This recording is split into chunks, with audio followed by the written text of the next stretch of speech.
Hello, this is Stephanie. And this is Brian. And this is Taylor. Welcome to the making and the remaking of a codependent mind. Thank you. It's good to be here. We're so excited to have you, in part because we asked people who are guests to just send us some notes beforehand, just so we can kind of get a sense of how the story is going to go. And the notes you sent us were so interesting and insightful and compelling. Whole bunch of new terms to fold into what our understanding. A lot of opportunities for more research, I guess, more episodes. Oh, well, yeah, there you go. Absolutely. That's a good point. So, but I guess we'll have you start the way that we've been having people start, and that's kind of in the beginning and what you see is your origin story. So I kind of have sort of a classic, like, grew up middle class, very nice family. I don't know, did sports and went to a good school, all that kind of stuff. So that was sort of the socioeconomic demographics. But the internal family structure was very chaotic. So it sort of like all kind of hinged around the nucleus of my mom and her alcoholism. And it's actually kind of interesting because I genuinely don't even really remember like a ton about my childhood up until like about middle school when she got sober. And even then, sobriety was kind of always sort of a challenge. But what that really did was sort of mark this like intense, like there was just so much chaos in my home life. That is interesting. Why do you think that is? Is it possible that maybe it was so chaotic before middle school, before she got sober, that maybe you had to kind of just shut down altogether? Yeah, that's kind of been sort of my best guess, is that I think difficult to remember things well when there's a lot of change constantly happening, right? I think kids kind of sort of glom onto structure when that doesn't sort of exist. And it was kind of interesting actually, because I sort of thought this was like how everyone remembered their childhood, was like not remembering it. And then I found out that was in fact not the case. And then I read a book that you guys have mentioned quite a few times about The Body Keeps the Score, and how that like sometimes can actually be kind of maybe like a red flag if you don't remember your childhood. And it's like, oh, okay, well, so now I know that that's not normal. But it's interesting because I've sort of, I don't know, I'm very conflicted with the path also of trying to like dig up memories because it's so unreliable. Yeah, for me too. I mean, it really just totally. trying to place your emotions and link all of that together is like reconstructing something that you kind of lost. Well, especially as you both kind of experienced when your emotional systems were overwhelmed at the time. Yeah, exactly. Yeah, totally.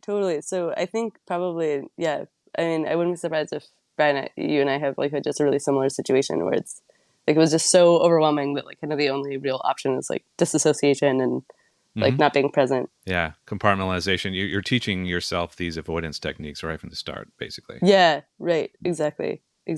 So it didn't get markedly better when she got sober? I think it did. The other part too with my family structure was that, so my mom also through this leaned very, very heavily on my oldest brother. So I have two older brothers. So the oldest brother sort of took care of the other brother and me. And then kind of around middle school was when he moved out, obviously, because he was going to college. And then we had sort of this crazy situation that I don't remember all the specific details, but something about how I think she ended up getting a DUI and maybe going to jail, but then also was like, tried to like run away or something. Yeah, there was like a couple things that all happened sort of all at once. And I sort of remember, I think the DUI happened first. And then there was another instance where, she got very drunk and then ran away and then was calling my dad or my brother and telling them that she was somewhere and we had to call the police. And like, it was just like this huge, crazy mess. And so finally it was like something big enough happened that it was like kind of this ultimatum about drinking. And so things did.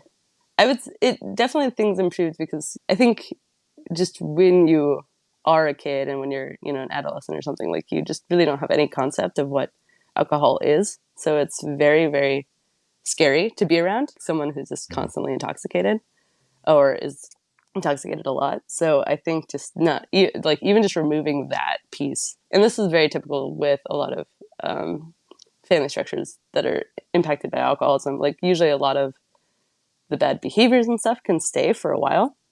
But even just removing the sort of scary part of it can really be like just enough of a improvement that things can start to feel normal or better. And I'm sure probably there was also a certain element too of when you become an adolescent, you're kind of inherently getting more agency and control over your life anyway too. So there could have also been things coinciding there. Did you find yourself gaining agency? Because I don't think I ever really did myself. Yeah, that's a really good question. I don't think so. I think I only ever really felt like I was just physically getting older.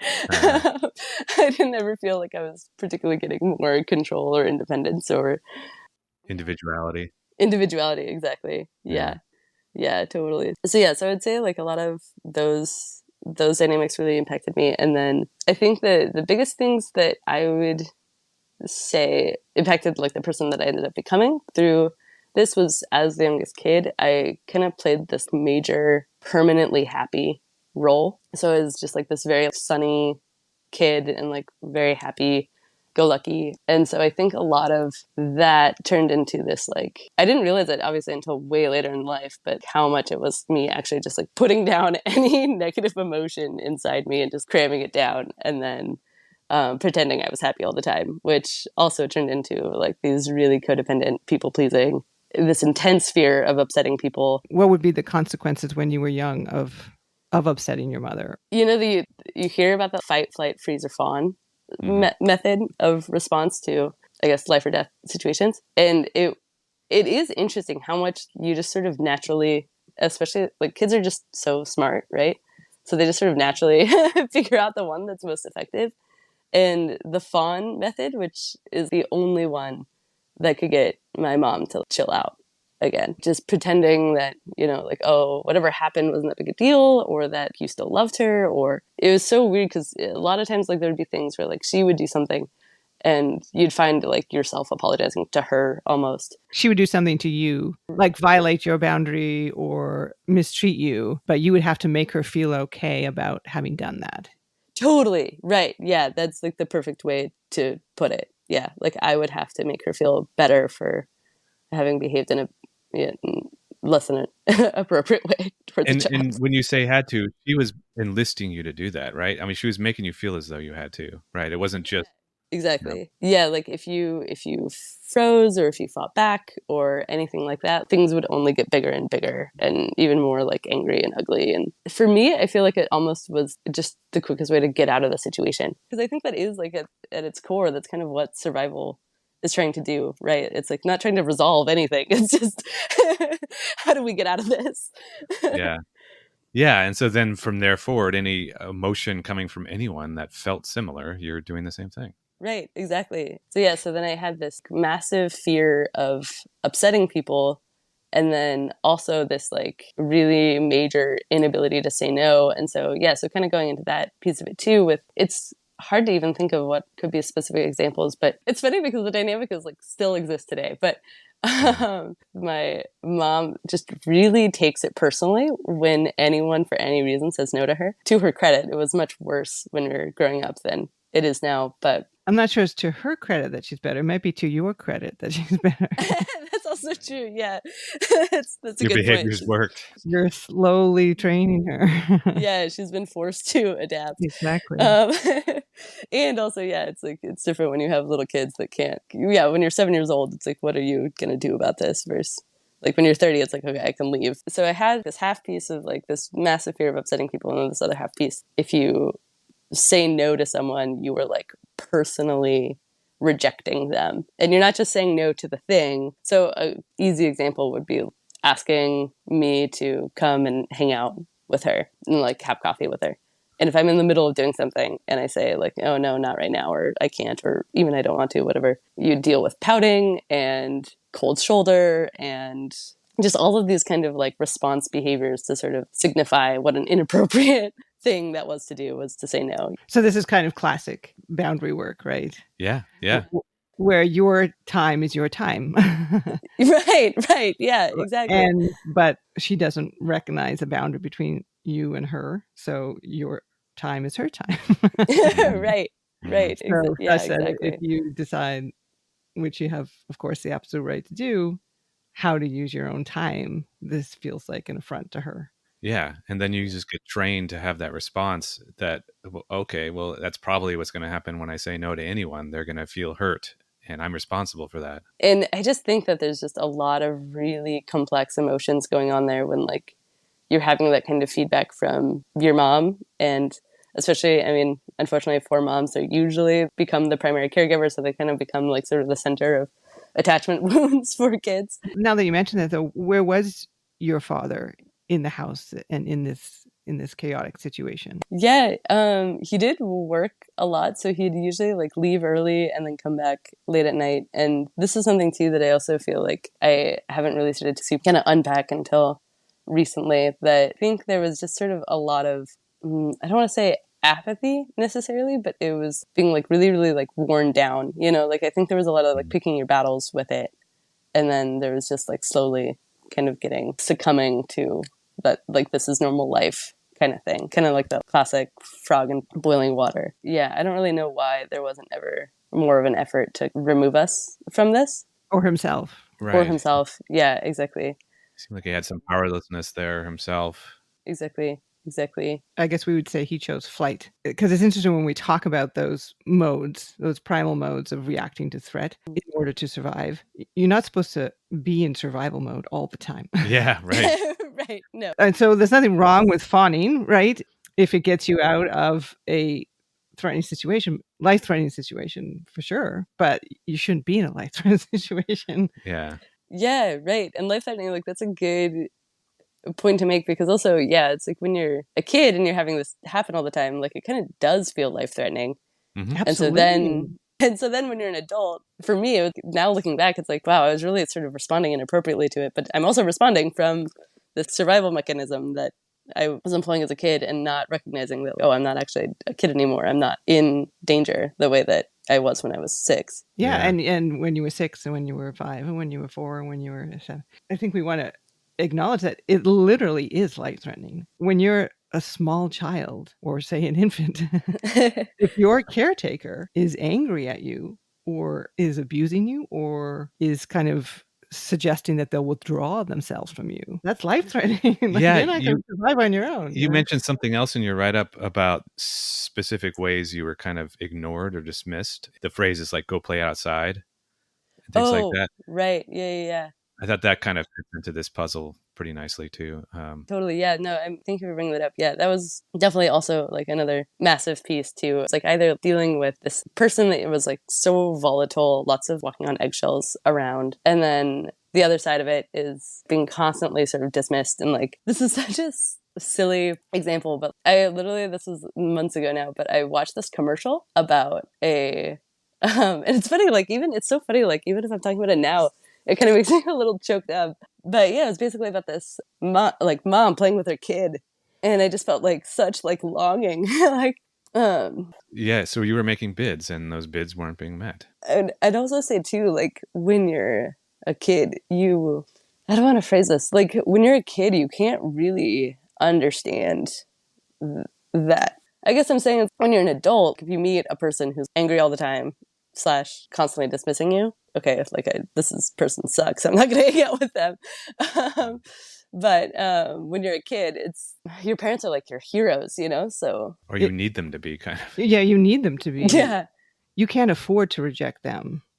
So the only person you can reject in that situation is yourself. You almost have to decide that you're the problem. You're being told to go outside because there's something wrong with you, right? There's something unlovable about you, rather than it's just a bad parent. Mhm. right. Or just one that doesn't have capacity, you know? Mm-hmm. Because yeah, I mean, I have some compassion for my parents. I mean, it's not like I blame them for everything.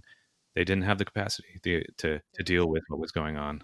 Yeah, I think like when you're a kid, you don't know any better, and yeah, and I kind of agree. Like I don't necessarily have this like super malicious impression of my parents now. Yeah, that they did this all on purpose. You know, I think sometimes it is just a capacity problem for whatever reason. So I imagine this didn't set you up particularly well for healthy relationships.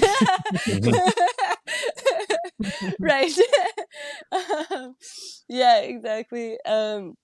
It's kind of funny. So yeah, I've heard you guys on a couple episodes talk about attachment styles, which is sort of kind of a huge part of what even got me down this like rabbit hole of initially learning what an anxious attachment style was, and then that like sort of launched me onto this big path of figuring out all of my codependent behaviors. But it's interesting because, yeah, I have these friendships that I was much more sort of avoidantly attached. And then I have these like really bad anxious attachments in my romantic relationships. Yeah, so I would say like how I grew up was, yeah, by being sort of constantly given this feedback that if I say no, that's I'm like hurting this person that I love by saying no to them. It just kind of reinforced this idea that setting a boundary with someone is linked with shame, that like I just felt a lot of shame for rejecting this person or hurting this person. And it just in general, like boundary setting became linked with shame. So then it kind of set me up perfectly. I kind of feel like a beacon for like controlling people. Mhm. And so I had this friendship throughout middle school and high school that was very controlling in kind of similar ways of could never say no to this person, and I kind of had to always be expected to sort of like leap into action whenever they needed it. And the other piece of it too that I think is really more important than I maybe initially gave it credit, there was also sort of this second piece of a lot of invalidation of me specifically, and so which I think kind of mirrored things well with my childhood of being always sort of this like really happy kid that was never having problems. I was never allowed to have problems. Mhm. I was never allowed to have problems. Exactly. Never allowed to be angry, never allowed to be upset. And so then when I was then in these friendships, I was like super, super the emotional rock. And then if I ever was not that, if I ever was trying to break from that role, I was being told that, you know, I'm overreacting or I'm being too sensitive or Mhm. why am I making such a big deal of this? Blah, blah, blah, blah. And then that friendship kind of finally ultimately fell apart after college. So this friendship with friend one. Did it fall apart in a way that you had some agency, or did it just kind of dissolve? Did you escape?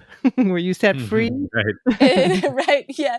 It kind of, friend one ended it. So even then, yeah, exactly. I don't feel like I personally really took charge of the situation because I started dating someone actually, and then friend one was like, I don't know if we can continue to be friends while you have this relationship. Giving Power time to someone else. a power play, right? Yeah. Right, exactly. Yeah, right. It was sort of this ultimatum. And then sort of the same dynamic started to form with this other friend two, pretty much immediately afterwards, that it was, yeah, it's a lot of like, and so it could be like the smallest things, you know, it was, you know, if I was visiting them and they wanted to go to the store and asked if I wanted to go to the store and I said, no, I'm not really interested. They'd be like, oh, you don't want to go to the store with me? You know, like, oh, we're gonna have so much fun, you know, like all this stuff. And it's like, just let me not go to the store. Oh my gosh, it's like 20 minutes.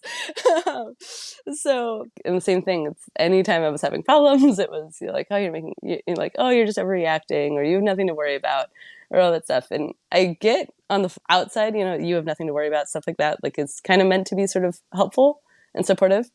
But when it's like the only message, yeah, it's pretty invalidating. And if it happens enough, I mean, I think it really is gaslighting, because you know we can see gaslighting as lying in such a way to make you feel like you don't have a grasp on reality. But really, that's what's happening. If someone's consistently telling you that you're not feeling what you're feeling, Yeah. Right. Well, and I think also, yeah, if someone's consistently telling, it is still lying, right? Like if someone is consistently telling you that when you are having an appropriate reaction to a stimulus and someone is telling you that is an inappropriate reaction, that exactly. is, that is the same thing as trying to convince someone that, oh no, the lights haven't changed brightness. You're wrong. Yeah. You're not feeling what you say or think you're feeling. This is what you're feeling. Or even the store example, right? Like, I don't want to go to the store. Oh, yes, you do. It's going to be fun. Right. Oh, yes, you do. You actually do.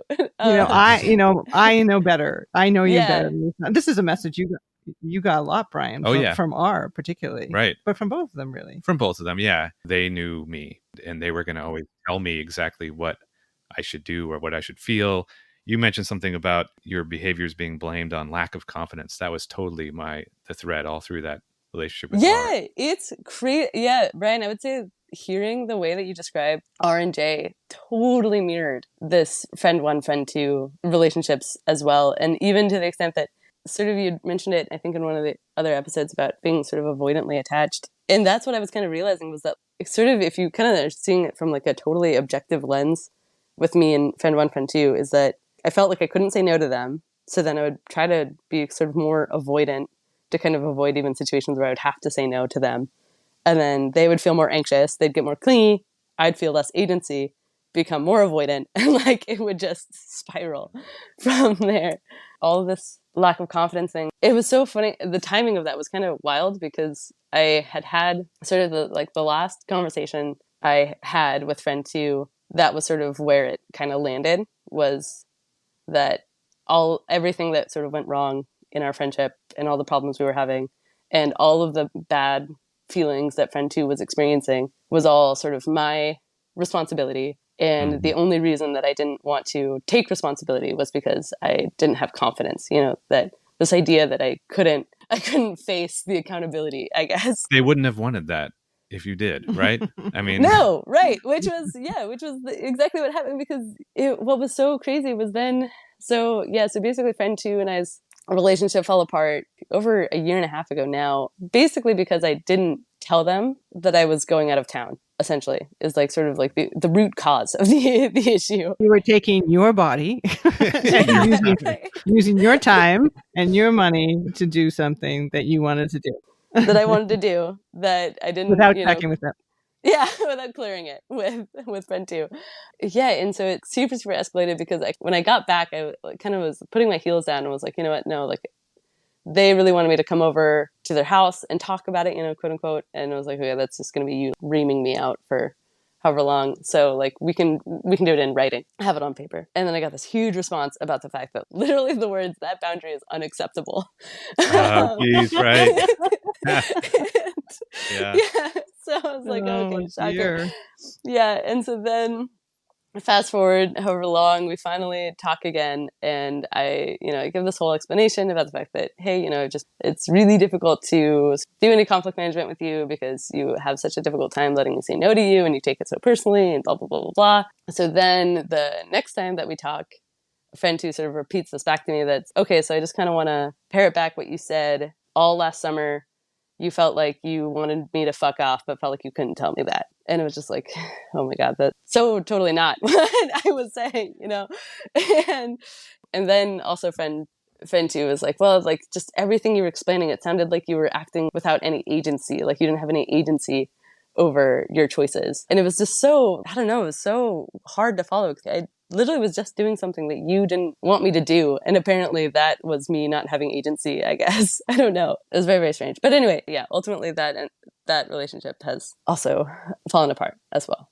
Congratulations. Yeah. I mean, yeah, really. That's terrific. I mean, it sounded like this one was a little more from your agency because you did dig in your heels a little bit on the boundary. Totally. Yeah. No, and that was kind of the thing, some mutual friends and my family and stuff were saying that like, oh, well, there's no way that you could have played this to make it work. There's nothing you could have done to have made this better. And I was kind of thinking about that and I was like, well, actually, no, there was. I mean, I could have just done what I used to always do and just be the sort of people pleaser, groveling apologizer that kind of was needed for this relationship to be sustained. Those were the behaviors that you learned to deal with these kind of people. And that's exactly why you would get stuck with these kind of people, because they needed someone like you. Yeah, right. And something too I want to throw out there is that I do think, especially for me, like growing up as a kid, where de-escalating someone who was upset was how I felt safe again. It sort of became this sort of toxic place where I personally felt soothed. I think there was sort of maybe like some kind of cortisol dump or something, or I don't really know enough about. Yeah, it's an interesting take to think that maybe your body was actually getting some relief from those behaviors. Well, it's a source of power. I mean, it's an impressive feat. That's true. You're up against this huge, terrifying, angry being. Right. And you as a small child managed to act in such a way that that person becomes soothed. I mean, it's impressive skill. So Right. I can see almost getting, quote unquote, addicted to exercising it. Yeah. Yeah, right. And so I do think that there is a certain element of why I attracted isn't necessarily the right word, but why I was sort of able to sustain being in these otherwise pretty uncomfortable relationships is I think it's because it like kind of gave me this sort of cortisol dump every once in a while of like, oh sweet, like I've made them, I've pacified them. I'm back in control and I feel good about the world, on top of the world now. For me, at least, I would say with trying to break the chain of those behaviors, that was a really important thing to sort of recognize, was that this immediate instinct can kick in to immediately try to like fawn and please someone and feel back in control. But then the interesting thing is the average, say, healthy person, non-disordered person that you come in contact with and try to employ those behaviors with, they don't want that. They don't need that, and it's just going to keep you distant from those people. So then, once again, you'll find yourself with one of these people that more or less need you to be doing that, regulating their Right, emotion. need you to be regulating them. Yeah, and it's so funny because, I mean, I feel like I've since interacted with people who are still very people-pleasing or anything like that, and now I can kind of openly see how it is pretty off-putting. Yeah, exactly. I've been having that's that same thing, like seeing all various people in my life and go, that's what it looks like. That's what it feels like. Be on the receiving end of dishonest, controlling, people pleasing. Yeah. So you are kind of on the other side of a lot of this. How did you get there? And so I would say two things that they've been on my mind quite a bit lately that so first, I would definitely say for anyone who's struggling with codependency it's kind of life or death. You need to figure out how to set boundaries. You just need to. That is kind of the first thing, like figure out what are your boundaries. And I don't know if you guys have sort of come across this channel at all. It's literally called the Crappy Childhood Fairy. And she's great. She does a lot of situational ethics kind of stuff. Through watching her stuff, I came across sort of this idea that like, okay, so a boundary is something you set for yourself with certain ways you will behave depending on how the situation goes. But if you have requirements on how other people need to behave, then that's a rule, right? So a requirement on how you should behave is a boundary. A requirement on how someone else should behave is a rule. And then if you have a requirement on how you should behave, but then you don't follow through, then that's a preference. And so I kind of liked sort of that distinction that it's like, okay, so if you say, okay, if dinner's not at 7 p.m., this was just recently relevant with Thanksgiving. If dinner's not by 7 p.m., then I'm leaving.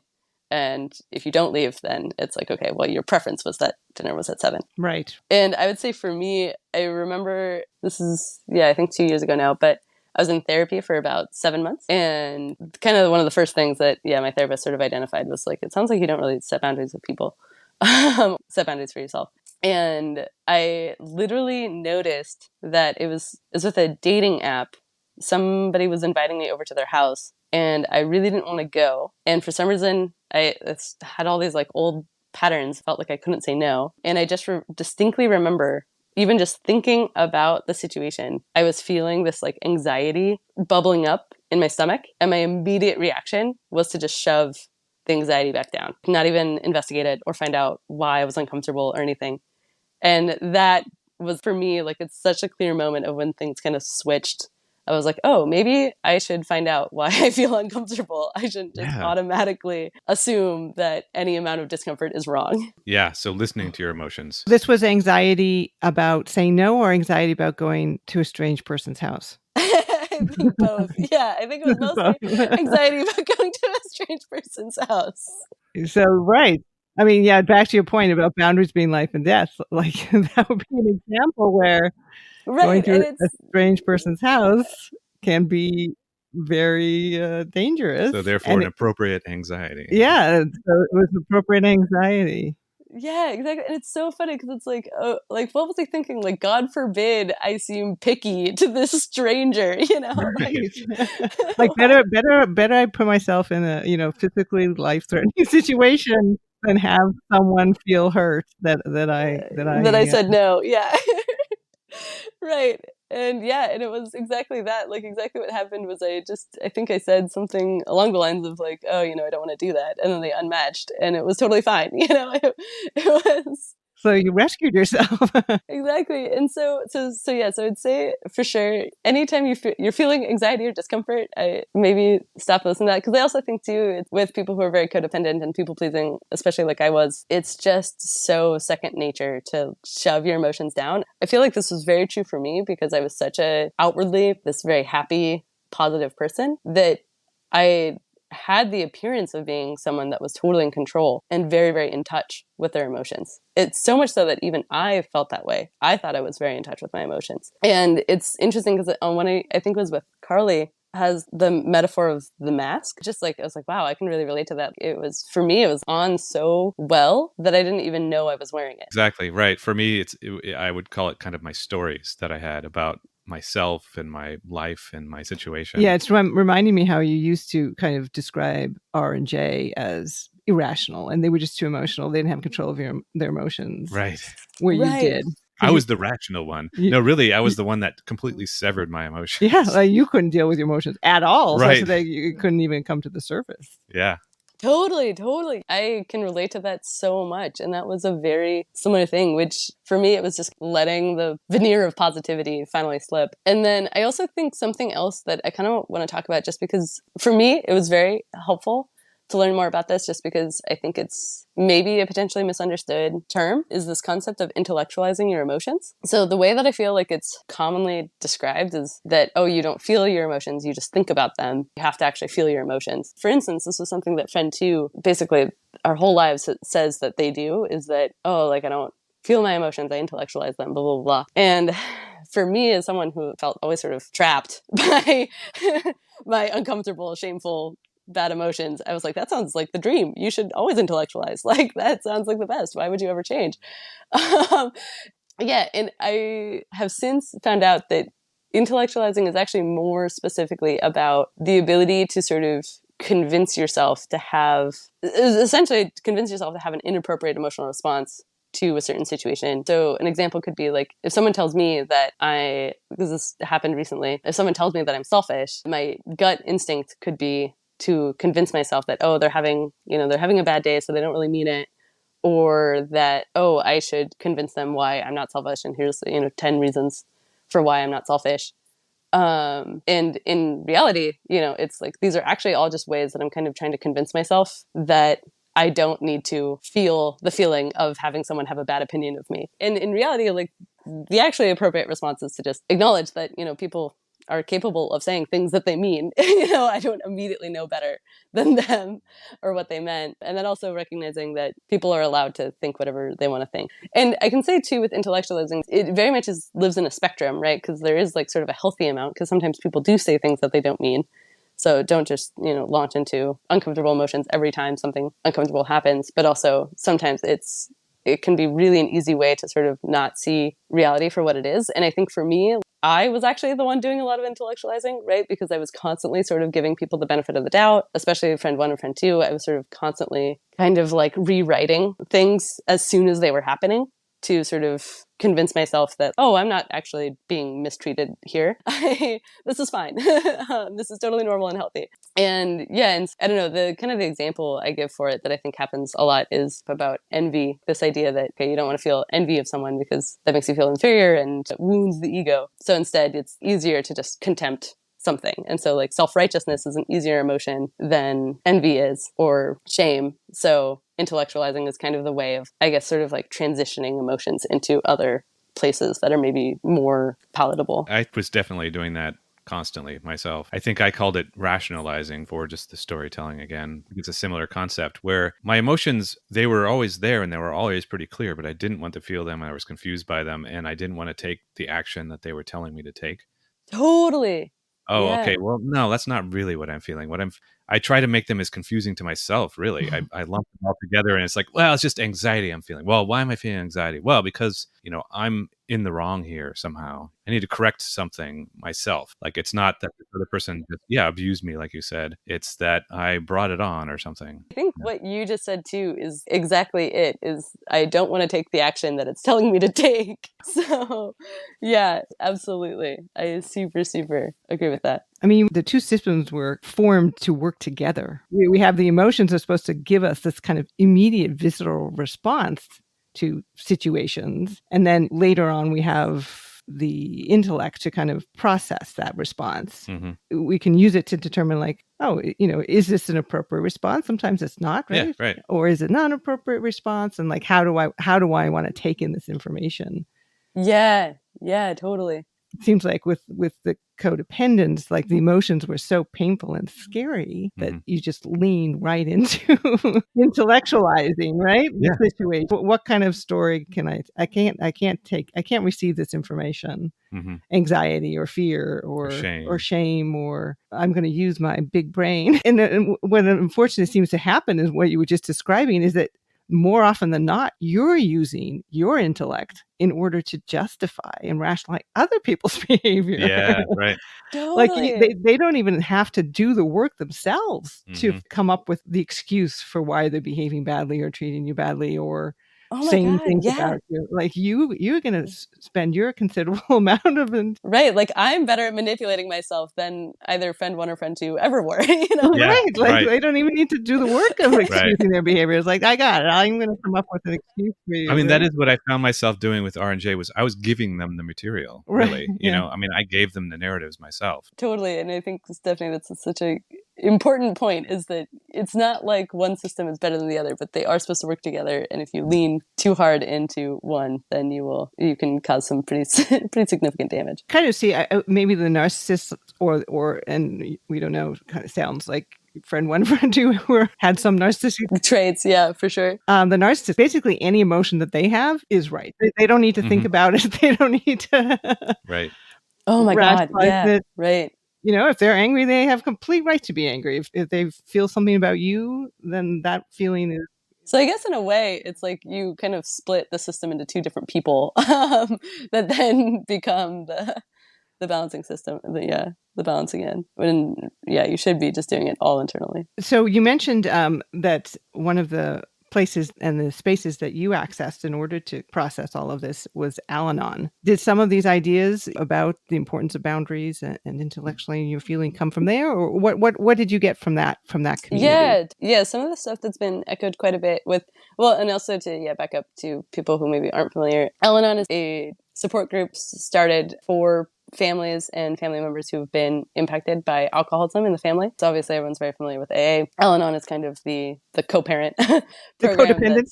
The codependent. Yeah, it really it literally was set up for the codependence of the alcoholics. Kind of the joke for Al-Anon is, how do you know you're in an Al-Anon meeting? Someone spills their coffee and everyone else gets up to clean it up. It does operate in a pretty similar structure. I think the 12 steps are just slightly worded differently. It's the same thing, like you're in a room for an hour and everyone kind of gives the sort of a 3 to 5 minute share. But one of the things that I really appreciated about going to Al-Anon meetings, and especially because that was while sort of the breakup with friend 2 was happening, I was going to meetings pretty regularly just to kind of sort of feel grounded, because it's so, when you're sort of really freshly getting out of kind of an abusive relationship, it's just so easy to get sucked back in and reconvince yourself, right? Re-intellectualize that like, oh, I'm the problem. I'm the one that did everything wrong. So Al-Anon, it's again, kind of echoing what other people sharing have said, is just really nice to be in sort of a community of people dealing with the same kind of problems. Somebody who's causing a lot of havoc in their life that they don't have any control over, and you love them very much, but at the end of the day, you can't make their decisions for them. And for Al-Anon, it's kind of split up into, there's also multiple types of groups. So for me, what I kind of connect with more is, I think it's called the Al-Anon Young People's Meeting, but it's essentially for people who are the adult children of alcoholic parents. And one of the principles for me that I really appreciated about Al-Anon was the idea of detachment, that really kind of hammers in this focus that the alcoholic person is responsible for their own actions and choices. And that, so especially with dealing with alcoholics, there can be a lot of issues of, it's like, okay, they don't get up to go to work in the morning. And so if you're the codependent, you might call work for them and call out sick for them. Or if the alcoholic has, a massive tantrum, you might try and send the text message to all the friends being like, oh, they didn't really mean what they said and they're so sorry, So it's like all of these kind of cleanup behaviors that I think anyone who's ever been in a codependent relationship can totally relate to. Yeah, it's insanity inducing because it really does feel like it's like such this repeated pattern of like you're doing so much for this person and you feel so and then this like endless cycle that gets worse and worse and worse. And so for me it was really, really helpful. And I distinctly remember this one moment when I went to a meeting and I was feeling with this conflict that was happening with friend 2, I was really pushing for space.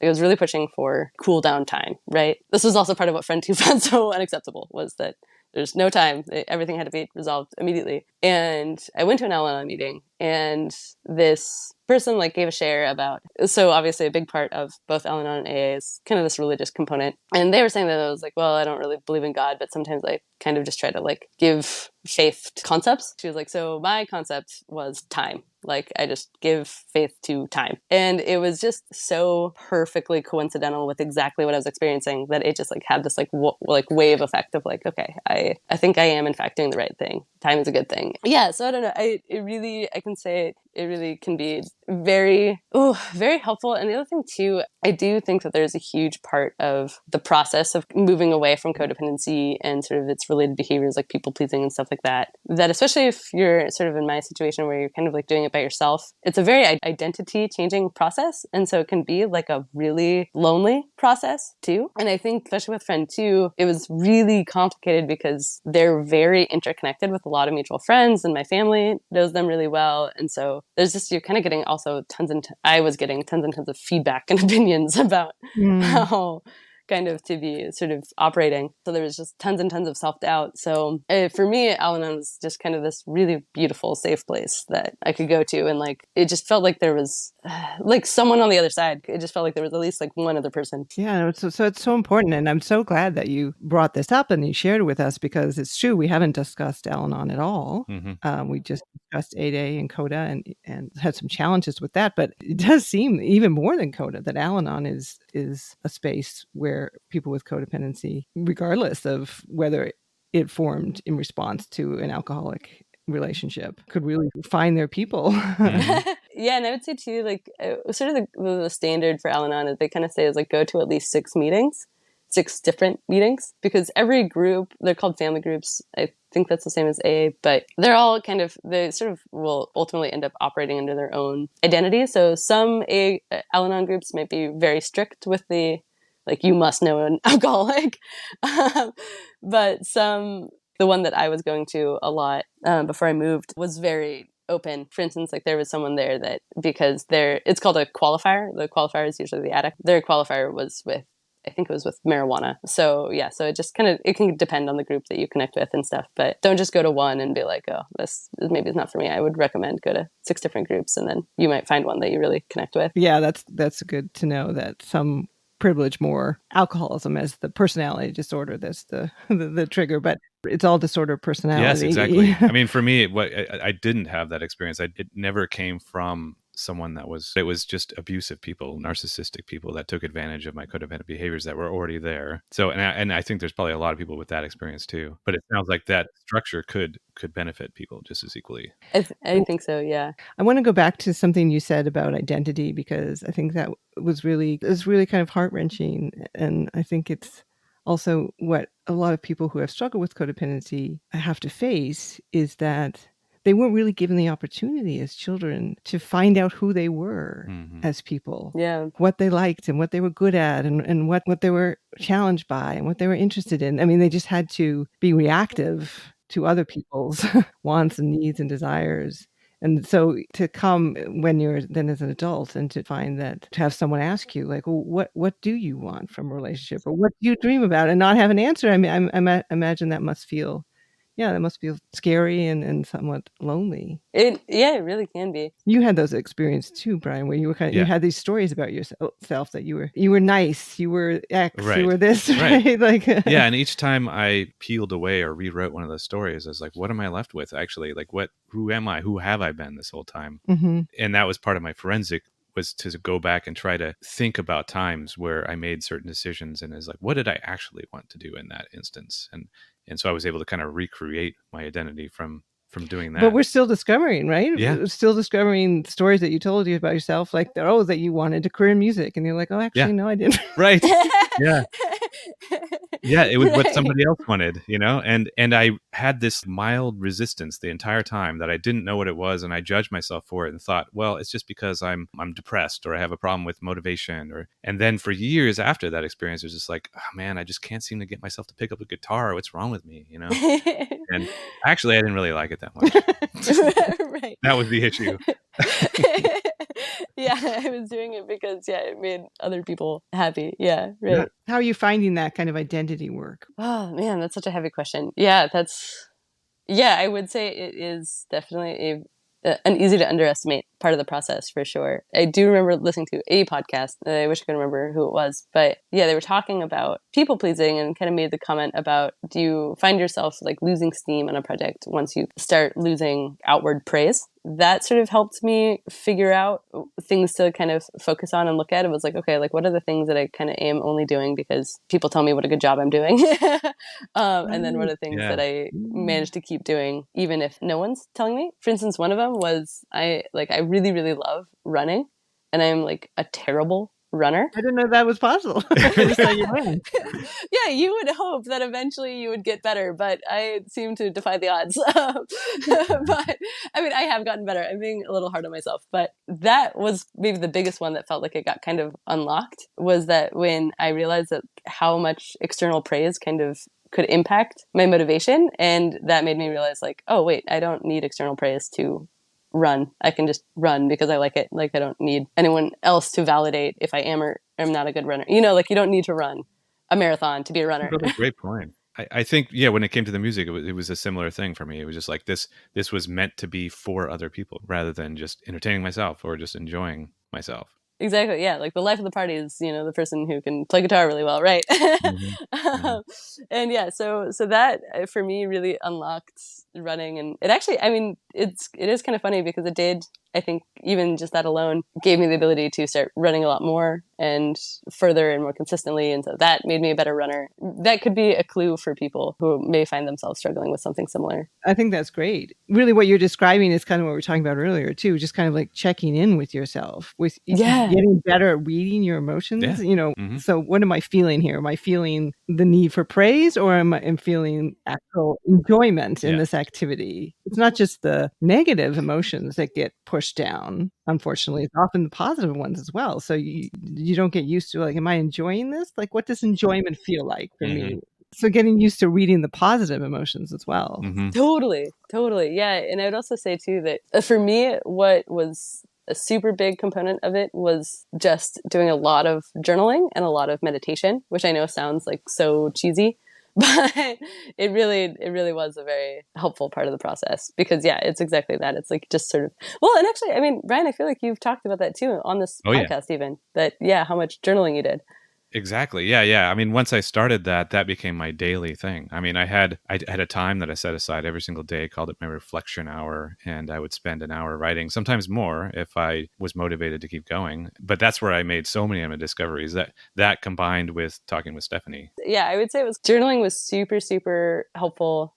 And then also meditation could be kind of helpful because I can be a pretty visual person at times. So sometimes it was a good way to kind of explore things that I didn't quite know how to put it into words. Yeah, so I do remember like time sitting down and I kind of was like imagining like different uncomfortable emotions as layers in a house. And it was so interesting how like they started to change. I don't know, I remember guilt being like the top floor. And then I was moving through different, or maybe it was I can't vividly remember what they all were, but the one that I remember the most was shame. Felt like going down one of those like basement doors that like you have to like go down a ladder, and it was into this massively expansive cavern that was lit up by like my lantern. Wow.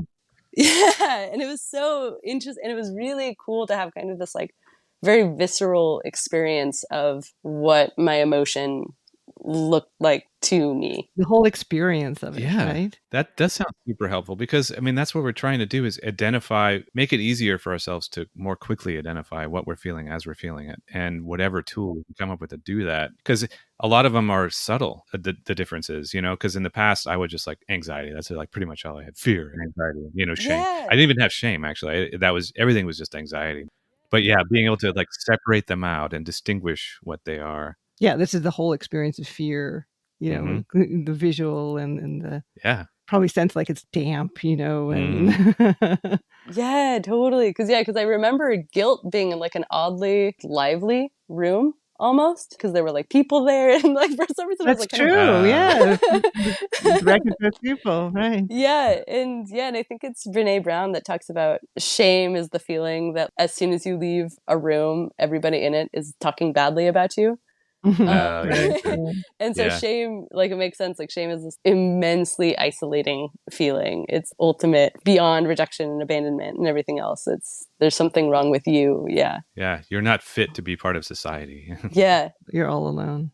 totally. Shame in and of itself is like every emotion. Like, it is a useful emotion. It has a purpose. It's there for a reason. But yeah, when you're a kid and you grow up in a very dysfunctional environment, so many things become sort of incorrectly linked with shame that now shame serves no purpose, just as like it exists to make life hard, you know, so you have to avoid it at all costs. Yeah, right. And then as a result, it's misleading you, it's misguiding you because it's attached to everything. Oh, I need to get away from that. So you're inadvertently getting away from everything. Yeah, I just do kind of want to echo that it is not easy work. So yeah, so anyone who feels like maybe they're going through it should definitely be proud of themselves and definitely. Yeah, I agree. Yeah. It's really, really difficult work. But as you kind of said earlier, it's really kind of a matter of life and death. Totally. Yeah, totally. And one of the things I think that just to you guys specifically, and what really attracted me to this podcast and why I've found myself recommending it quite a bit is, Brian, you specifically, I think you've done something that is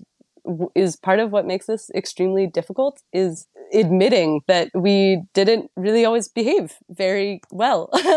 And I think just the level of accountability that you've always had through it was really nice. I think there can be a tendency to be very forgiving for codependence and sort of overly forgiving because it's like, oh, you're just so kind and you've taken advantage of and all this stuff. And so it really can be very quite uncomfortable to maybe have to look back and recognize like, oh, okay, actually I was being maybe a little dishonest and I'm not actually as kind and selfless as I maybe like to think I am. So you guys definitely deserve really a lot of props. Thank you For that. Yeah, that might be one of the most difficult parts, is to recognize your own culpability in the situation, which is not to blame or shame yourself either. Right. Part of that work, I think, is because everything gives us shame. Everything gave me shame anyway.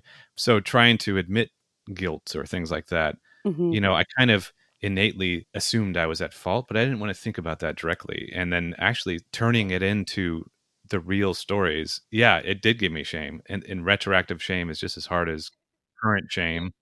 Absolutely. So it's a lot of work sitting with that and coming out on the other side and turning the shame into just realization and kind of accepting maybe that, yeah, it's like sometimes it's okay to disappoint other people and be disappointing. And I guess ultimately it's sometimes okay actually to just feel shame about things. And shame in and of itself isn't this deadly thing that's going to kill you. You can just recognize, oh, I'm feeling shame and move on with your life. Yeah, true. Right. Because I found myself going back to shame for the same incidents. And I go, well, I thought I turned this into something else. Well, no, it's fine. It's fine to feel shame again for the same thing because it may have been a shameful thing that I did. But it's not the full picture of you anymore. Right. Exactly. Right. It doesn't define you. Yeah. It doesn't define you. Oh, gosh, you know, we wish you all the best in your continued journey. And I mean, I really feel that there's good things coming for you, Taylor.